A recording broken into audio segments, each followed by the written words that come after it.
ये कहानी बसरा के एक छोटे से गांव में रहने वाले रहमत अली की है। रहमत अली इंतहाई मेहनती, दयानतदार और नेकदिल इंसान था। उसका शुमार गांव के सबसे ईमानदार लोगों में होता था।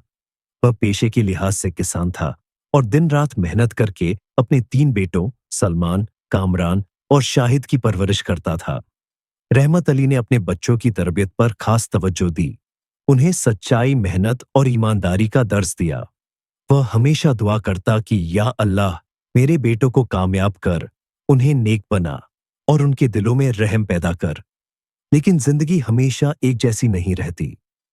जब रहमत अली के बेटे बड़े हुए तो उनके रवैये में तब्दीली आना शुरू हो गई। सलमान, सबसे बड़ा बेटा, एक कामयाब ताजिर बन गया। वह गांव में सबसे ज्यादा दौलतमंद था। उसकी बड़ी दुकान थी जहां दिन रात ग्राहकों की भीड़ रहती। कामरान, दूसरा बेटा, एक सरकारी अफसर बन गया। लोग उससे डरते थे क्योंकि वह ताकतवर और मगरूर हो चुका था। शाहिद, सबसे छोटा बेटा, एक सौदागर बन गया।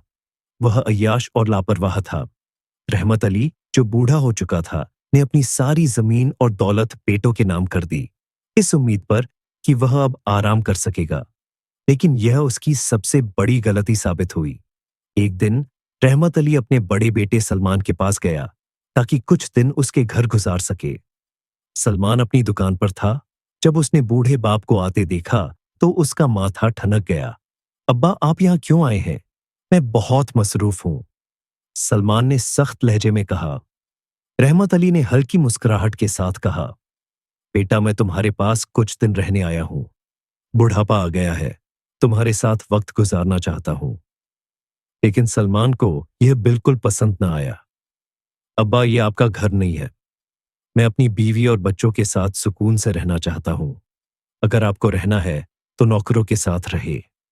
यह सुनकर रहमत अली के दिल पर चोट लगी, लेकिन वह खामोश रहा और नौकरों के साथ रहने लगा।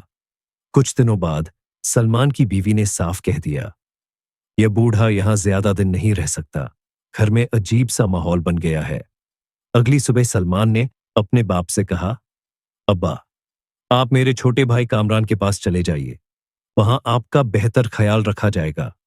रहमत अली ने आंसू छुपाए और खामोशी से अपने दूसरे बेटे के घर की तरफ चल दिया। रहमत अली अपने दूसरे बेटे कामरान के दरवाजे पर पहुंचा। कामरान ने दरवाजा खोला और जब अपने बूढ़े बाप को देखा तो उसका चेहरा उतर गया। अब्बा, आप यहां क्यों आए हैं? रहमत अली ने मुस्कुराते हुए कहा, बेटा, मैं तुम्हारे साथ कुछ दिन रहना चाहता हूं।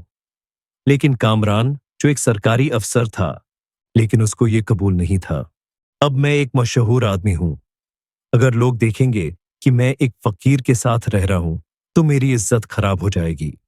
यह कहकर उसने अपने मुलाजिम को हुक्म दिया कि बूढ़े को बाहर ले जाओ। रहमत अली ने दिल में शदीद तकलीफन महसूस की, मगर वह फिर भी खामोश रहा। वहां से निकलकर वह अपने सबसे छोटे बेटे शाहिद के पास गया। जब रहमत अली अपने सबसे छोटे बेटे शाहिद के दरवाजे पर पहुंचा तो दरवाजा उसकी बीवी ने खोला। ये बूढ़ा हमारे घर क्यों आया है? उसने गुस्से से कहा। शाहिद, जो कि अय्याश था, बीवी की बात मानने लगा। अब्बा, हमारे पास आपके लिए कोई जगह नहीं, आप किसी और के पास चले जाइए। यह अल्फाज सुनकर रहमत अली के सब्र का बांध टूट गया। वह बेबसी के आलम में गलियों में चलने लगा। रात के वक्त रहमत अली मस्जिद के बाहर एक बेंच पर बैठा था। उसने आसमान की तरफ देखा और रोकर दुआ की, ऐ अल्लाह, मैंने अपनी पूरी जिंदगी अपनी औलाद के लिए लगा दी। मैंने अपनी जमीन, अपना माल, अपनी जवानी सब कुर्बान कर दी, मगर आज मेरे बेटों ने मुझे दर बदर कर दिया।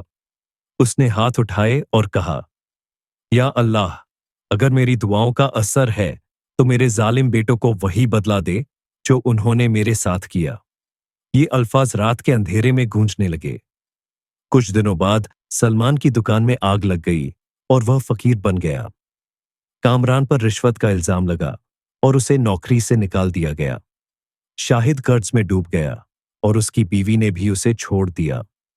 जो बेटे कभी बाप को दर-बदर कर रहे थे, आज खुद दर-बदर हो चुके थे।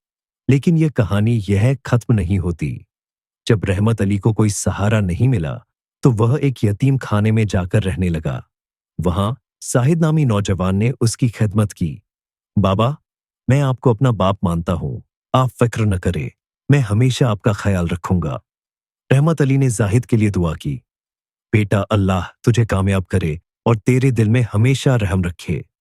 ये दुआ कबूल हो गई। जाहिद कामयाब ताजिर बन गया। अल्लाह ने उस पर बेशुमार करम किया। वह खुशहाल जिंदगी गुजारने लगा।